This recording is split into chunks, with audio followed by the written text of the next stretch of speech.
সুশীল, clean ইমেজের মানুষ, সুশীল মানুষ, সুশীল কথাবার্তায় এবং চমৎকার ব্যক্তিত্বের অধিকারী তাসনিম জারা। যদিও আমি তাকে নিয়ে আশাবাদী 50-50 ছিলাম যে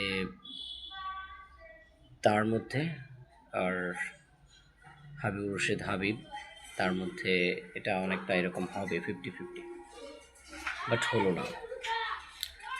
আর শাপলাগুলির ক্ষেত্রে আমার ইচ্ছা ছিল মানে যে তারা ভালো করবে, আমার মনে হয়েছিল, বাট এতটা ভালো করবে না। অর্থাৎ তাদের দুইজনের থেকে কিছুটা, অর্থাৎ তৃতীয় স্থান হবে।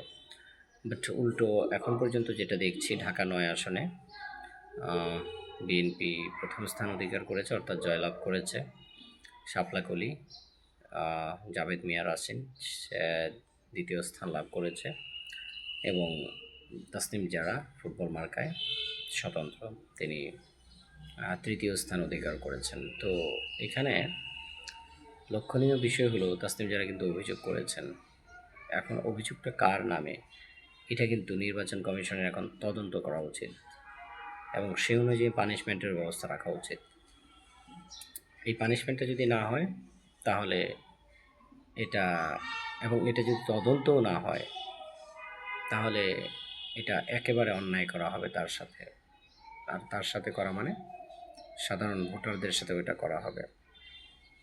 কথা হলো, আপনি হতে পারেন শাসক, আপনি হতে পারেন অনেক বড় কেউ, আপনি হতে পারেন অনেক বড় লোক, আপনি ধনী, আপনি পাওয়ারফুল অ্যাটসেট্রা, আপনি রাজা, উজির, মন্ত্রী, যা হোক না কেন, কিন্তু আপনি অন্যায় করলে সে অন্যায়ের যদি মানুষ তদন্ত না দেখতে পায়, সে অন্যায়ের যদি বিচার না দেখতে পায়, তাহলে এটা প্রহসন। আমি জানি না তাসনিম জারার পক্ষে কয়জন কথা বলবে, যদি আমিও তাসনিম জারার মূলত খুব বেশি ভক্ত ব্যাপারটা এমন না। আমি তার অনেক কিছুই পছন্দ করি, আলহামদুলিল্লাহ। তার যে ব্যক্তিত্ব আছে, তার যে গঠনতান্ত্রিক চিন্তা ভাবনা রয়েছে, তার যে ত্যাগ তিতিক্ষা রয়েছে, বাট কিছু বিষয় হলো তা আমি মনে প্রাণে চেয়েছিলাম যে তিনি জোট থেকে করলে সেটা ভালো হতো, অর্থাৎ 11 দলীয় জোট থেকে করলে তিনি পাশ করতেন, তখন আমার মনে হয়, কারণ তখন ওই জাভেদ মিয়া রাসিনের ভোটগুলো তিনিই পেতেন। এখন সেই ভোটগুলো দুই ভাগে ভাগ হয়ে গেছে। সেটা যাই হোক, সেটা তার ব্যক্তিগত সিদ্ধান্ত। বাট এখন কথা হলো, তাসনিম জারার অভিযোগ অনুযায়ী কারা তার এজেন্টদের বের করে দিয়েছে, কারা এজেন্টদের হুমকি দিয়েছে, এজেন্টদের বের করে দিয়েছে বা এজেন্টদের থাকতে দেয়নি, এরকম যে অভিযোগগুলো রয়েছে, আমি একজন সচেতন নাগরিক হিসেবে বলবো এর তদন্ত হওয়া উচিত।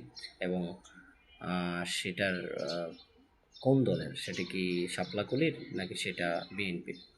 যদি শাপলাকলির হয় তাহলেও তার বিচার হওয়া উচিত, যদি বিএনপির হয় তাহলেও তার বিচার হওয়া উচিত। এমনকি সেই জন্য যদি বিএনপির হয় তাহলে হাবিবুর রশিদ হাবিব, তাকেও আইনের আওতায় আনতে হবে, এবং যদি শাপলাকলি হয় তাহলে রাসিনকেও আইনের আওতায় আনতে হবে। সেই আসলেই বিচারটাই দেখি না আমাদের এই দেশে। গত 1টা জুলাইয়ের পর থেকে এত কিছু ঘটে গেল, হালকা কিছু বিচার আমরা দেখতে পেয়েছি বা তদন্ত দেখতে পেয়েছি, কিন্তু প্রায় আমি বলবো যে 95% কাজেরই অপরাধের কোনো তদন্তই হয় না, ওটাকে আমলেই নেয় না, তদন্তও হয় না, এটার বিচার তো দূরের কথা। আমি রিয়েলি ইউনূস সরকারের এই বিষয়গুলোতে আমি হতাশ। যদিও ইউনূস সরকারের প্রথম দিকে যে ব্যাপক আন্দোলন, সেগুলো তিনি যেভাবে ট্যাকেল দিয়েছেন, সেক্ষেত্রে আমি তার প্রতি অনেক প্লিজ। হ্যাঁ, ভালো মন্দ থাকবে, সফলতা ব্যর্থতা থাকবে, সব মিলিয়ে আর কি। তো আমি বলবো ঠিক এটা ঢাকা ৯-এর জনগণকেও আহ্বান করব যে আপনারা এ বিষয়ে সোচ্চার হন এবং কারা তাসনিম জারার সাথে অন্যায় আচরণ করেছে বিষয়টা যেন আইনি প্রক্রিয়ায় সমাধান করা হয়, সেজন্য সবাই ভয়েস রেজ করেন। ধন্যবাদ।